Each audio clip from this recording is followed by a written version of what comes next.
Seria Jesus ou Satanás estrela da manhã? Aquele que nós chamamos de Lúcifer é realmente o diabo ou algo assim? Lúcifer realmente existe nas Sagradas Escrituras? Bom, se você ficou curioso com essas perguntas, nós vamos responder todas elas nesse vídeo agora. Então não esquece de deixar o seu like, ativar o sininho das notificações, compartilhar esse vídeo com seus amigos e se inscreve no canal para poder estar recebendo muitos outros vídeos. Então, bora pro vídeo.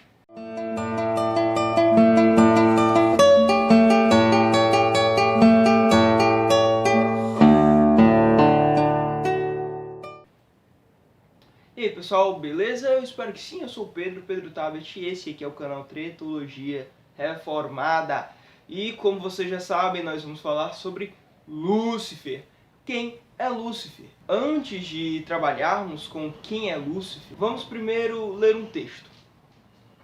O texto se encontra em Isaías, no capítulo 14, no verso 12, e ele diz o seguinte: Como caíste do céu, ó estrela da manhã, filho da alva, como foste lançado por terra, tu que debilitavas as nações.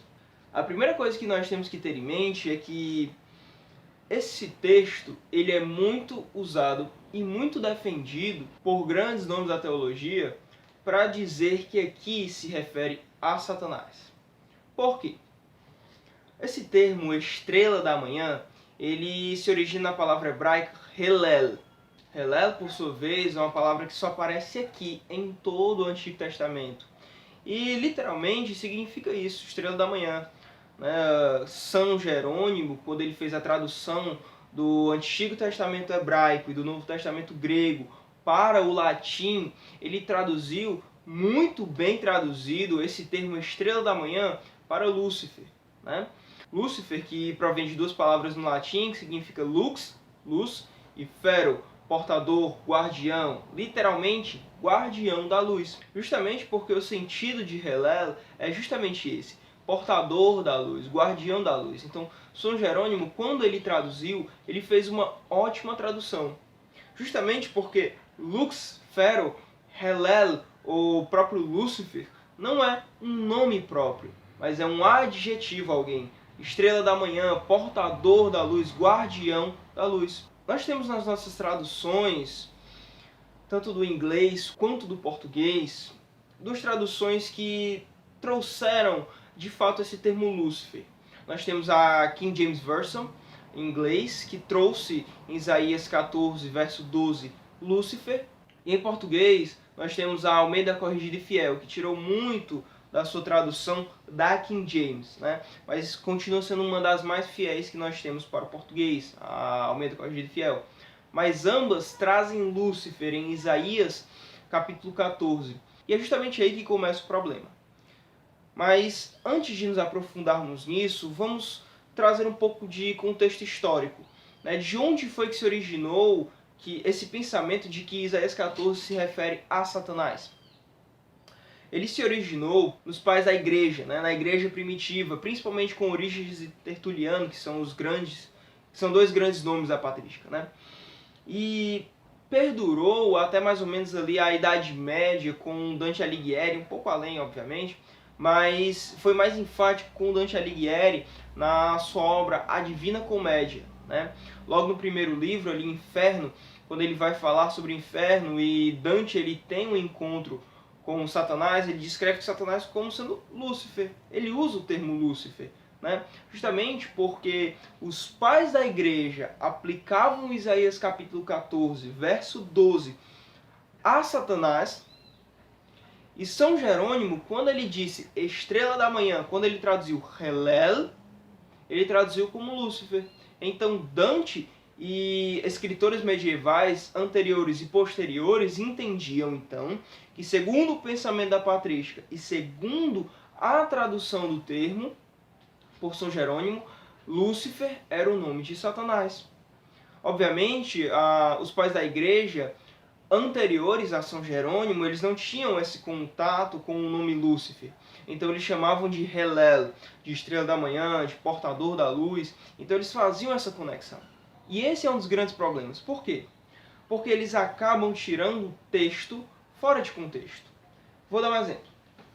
Ao lermos o verso 4 do mesmo capítulo, Isaías vai dizer o seguinte: então proferirás este motejo, que significa zombaria, contra o rei da Babilônia. Preste atenção. E dirás: como cessou o opressor, como acabou a tirania. No verso 3, nós lemos que Deus virá para dar o descanso a Israel. E depois que ele der o descanso, depois que ele libertar Israel, então Israel proferirá essa zombaria contra o rei da Babilônia. Opa! Zombaria? Sim. Isso aqui é um canto de zombaria contra o rei da Babilônia. Nada mais é do que o povo sendo liberto, zombando do rei da Babilônia, a comando de Deus, obviamente. Porque o Senhor está dizendo: então vocês vão proferir um cântico de zombaria ao rei da Babilônia. E vocês vão dizer: como caíste do lugar onde tu estiveste, como caíste das montanhas, do céu, tu que queria ser semelhante ao Altíssimo. Isso é uma zombaria ao rei da Babilônia. Porque aqui se refere ao rei da Babilônia, não a Satanás, mas a um rei ímpio. Obviamente, esse pensamento chegou até a Reforma Protestante, e Calvino, no seu comentário a Isaías, onde ele vai dizer que atribuir esse texto a Satanás é um grande equívoco. Nós temos a ideia de que dentro da Reforma Protestante, esse texto ele foi trabalhado sim, e ele foi tido como um equívoco atribuído a Satanás. Então ele foi corrigido já na Reforma Protestante. Então, como já afirmado, o contexto é claro em dizer que esse texto ele se refere a um cântico de libertação do rei babilônico. Isso é uma anunciação da sua derrota. No verso 12, então, o que nós temos aqui é uma metáfora da sua derrota. Cair do céu não significa literalmente que ele caiu do céu. Mas se olharmos o contexto da Babilônia, ela estava como uma das maiores potências da época. Então, cair do céu era ser colocado no estado de humilhação, visto que a Babilônia, como eu já disse, era poderosíssima, estava entre as grandes potências da época. Curiosamente, o povo zombaria do rei da Babilônia, como Deus disse, mas eles não só zombariam do rei da Babilônia, eles também usariam da própria mitologia babilônica para poder zombar do rei. Na mitologia babilônica, Helel era um homem poderoso que julgava e era capaz de destronar reis e derrubar deuses. E é interessante porque na mitologia ele sobe até o monte dos deuses para tentar destroná-los e lançá-los sobre a terra. Mas é interessante que os próprios deuses derrubam Helel lá do céu, derrubam Helel lá de cima, do monte dos deuses. E aqui nesse texto de Isaías nós temos uma clara referência a essa mitologia. O autor aqui está dizendo: vocês vão zombar do rei, mas não vão somente zombar do rei, vocês vão zombar do rei usando a mitologia dele contra ele mesmo.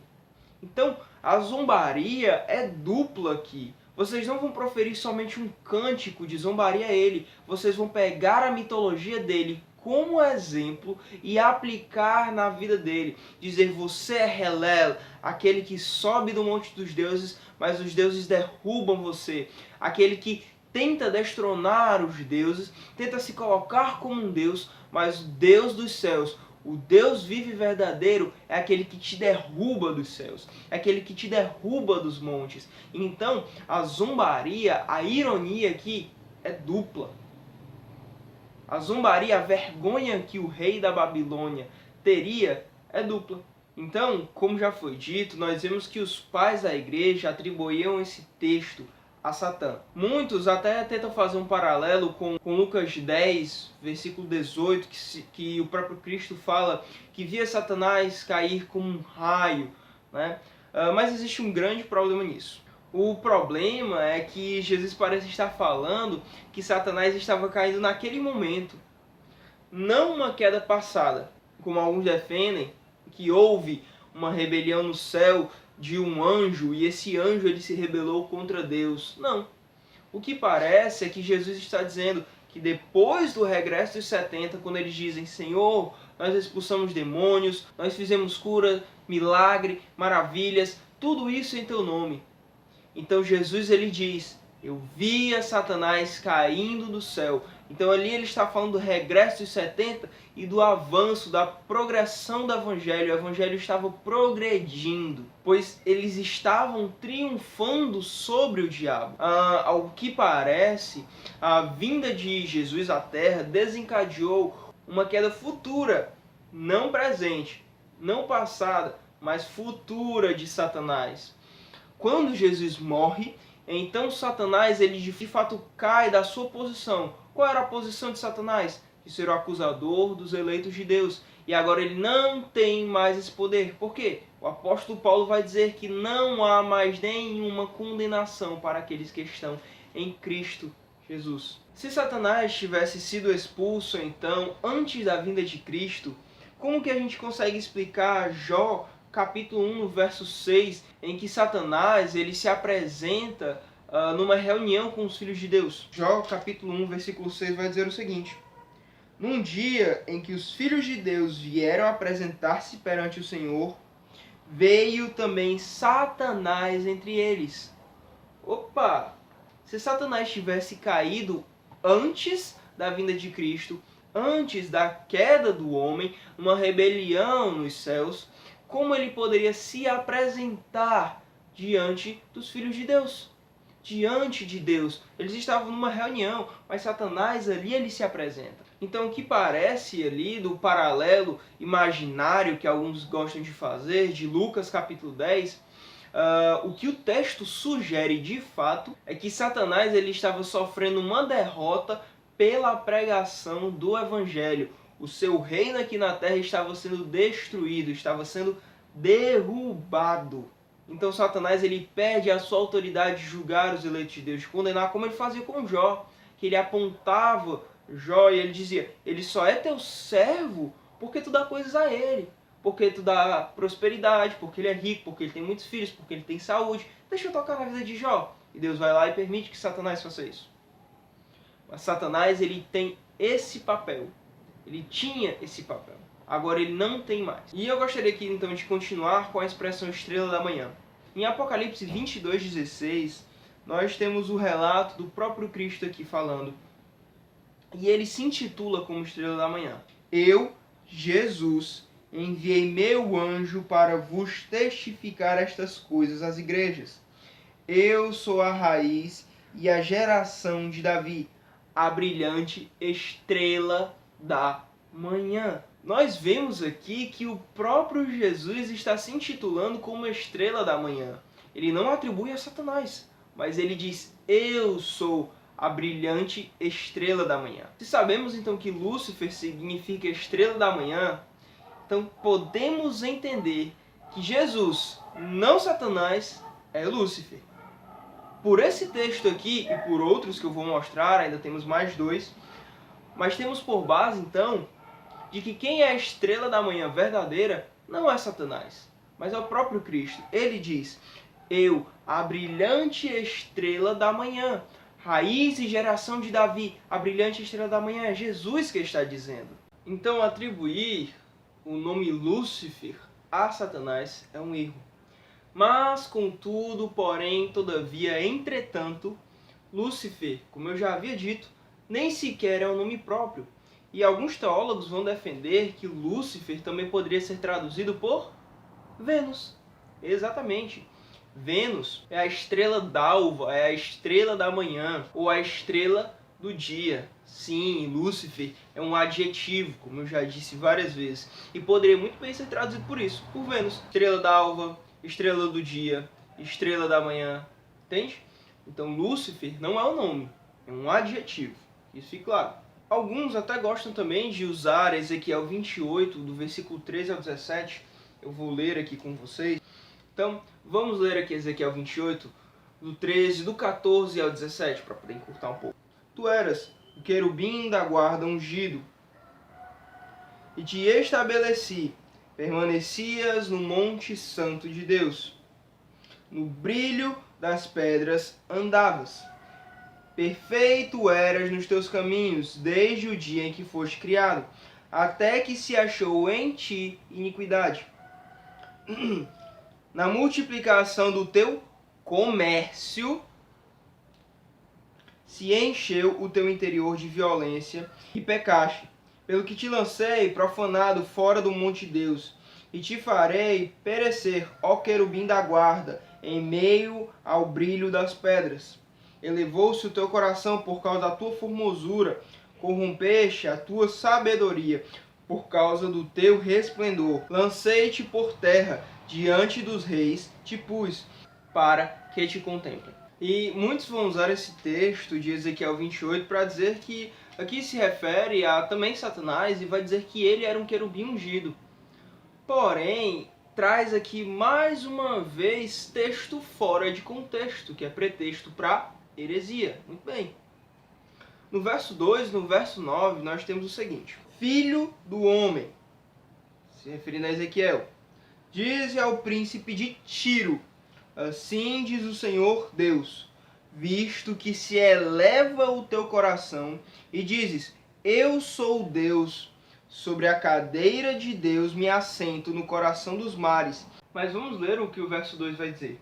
Diz o seguinte: Sim, diz o Senhor Deus, visto que se eleva o teu coração e dizes, eu sou Deus, sobre a cadeira de Deus me assento no coração dos mares, e não passas de homem, e não és Deus, ainda que estimas o teu coração como se fora o coração de Deus. Então aqui Ezequiel está dizendo que o rei de Tiro, o qual o texto se refere, ele se eleva, o coração dele se eleva querendo ser Deus, mas ele não é, ele não passa de homem. Vamos ver o verso 9 que diz o seguinte: dirás ainda diante daquele que te matar, eu sou Deus?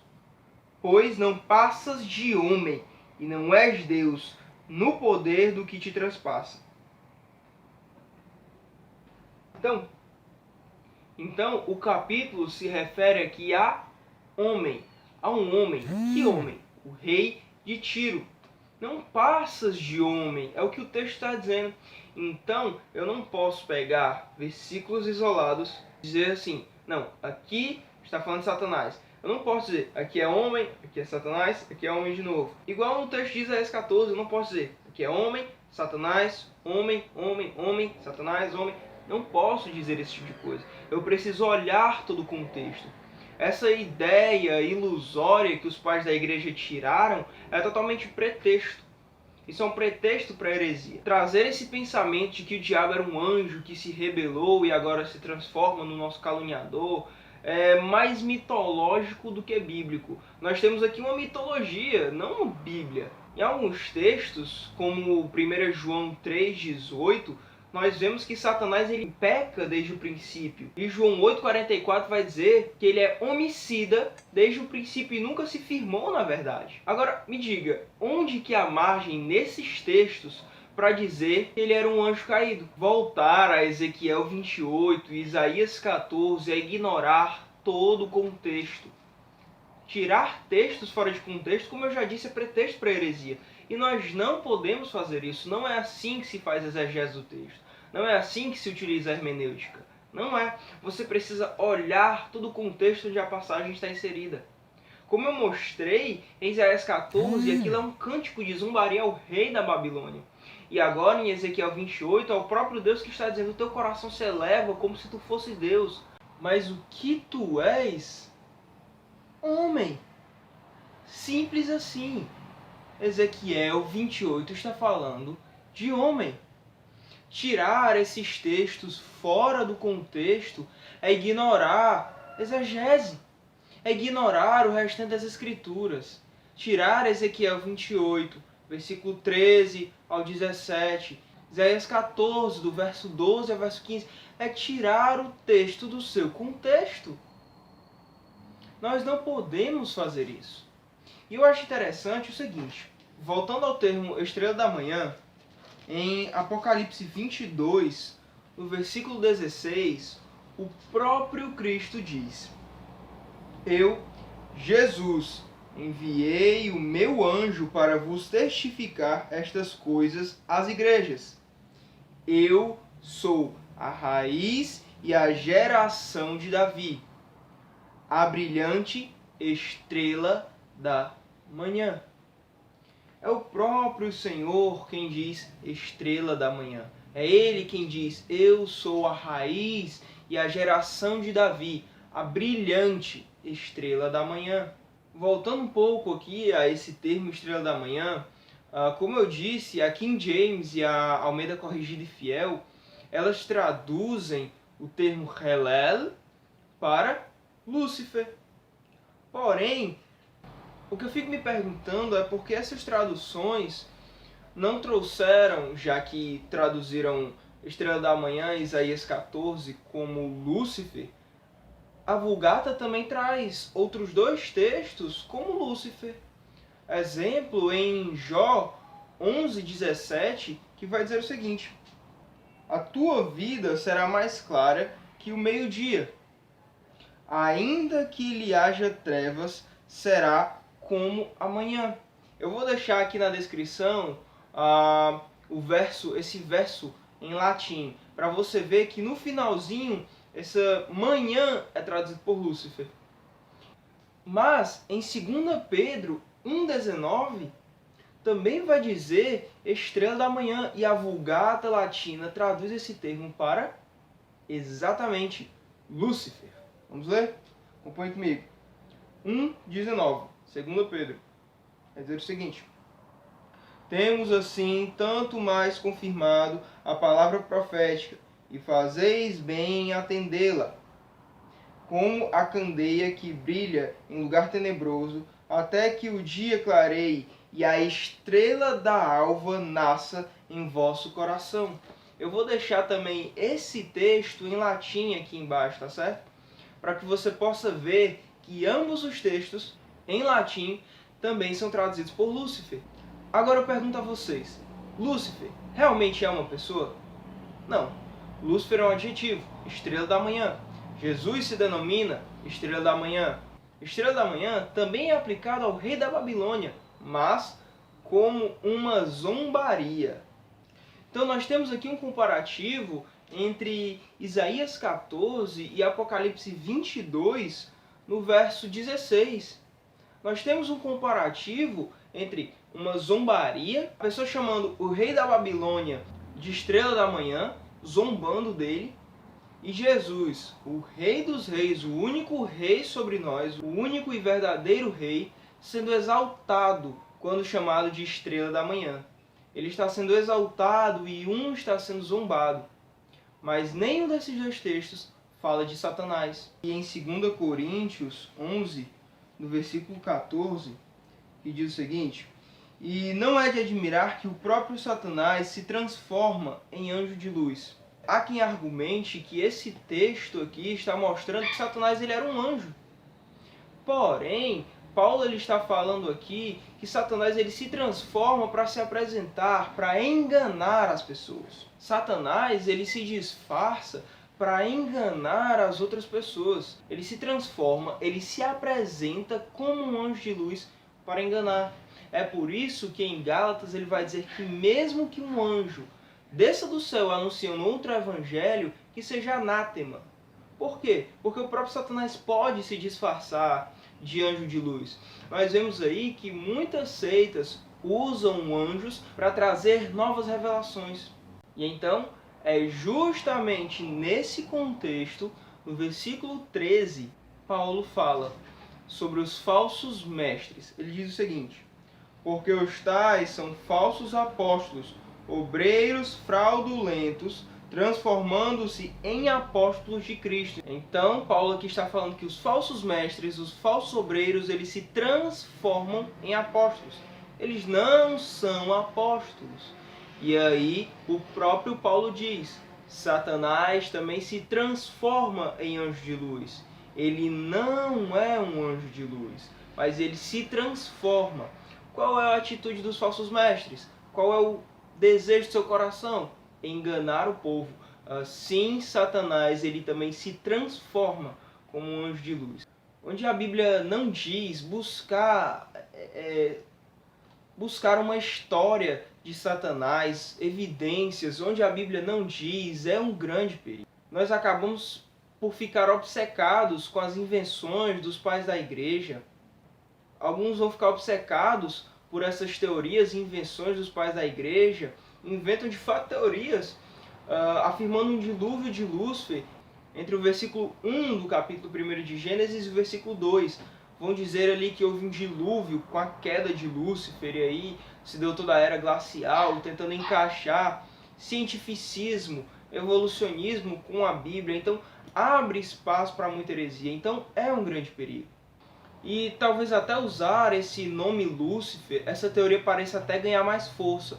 Mas como eu já disse aqui no vídeo inteiro, não passa de uma invenção. Lúcifer não passa de um adjetivo, não é um nome próprio. Satanás não é a estrela da manhã. Não é, nunca foi e nunca será. Apenas Jesus Cristo, o verdadeiro Rei dos Reis e Senhor dos Senhores. Ele é a raiz e geração de Davi, a brilhante estrela da manhã. Se você gostou desse vídeo, não esquece de deixar o seu like, compartilhar, comenta o que você achou, você concorda, você discorda, comenta aqui o porquê, vamos continuar essa discussão. Um link do nosso Instagram vai estar aqui na descrição. Não esqueça de nos seguir no nosso Instagram. Então eu te agradeço porque você assistiu até aqui, tá certo? Mais uma vez eu digo, não esqueça o seu like, ele é muito importante, ajuda bastante. Se você gostou desse vídeo, compartilha, tá certo? Os textos em latim que eu citei aqui, de Jó 11:17, de 2 Pedro 1:19, aqui na descrição, tá certo? Então, espero que você tenha gostado desse estudo. Até a próxima, valeu e tchau, tchau.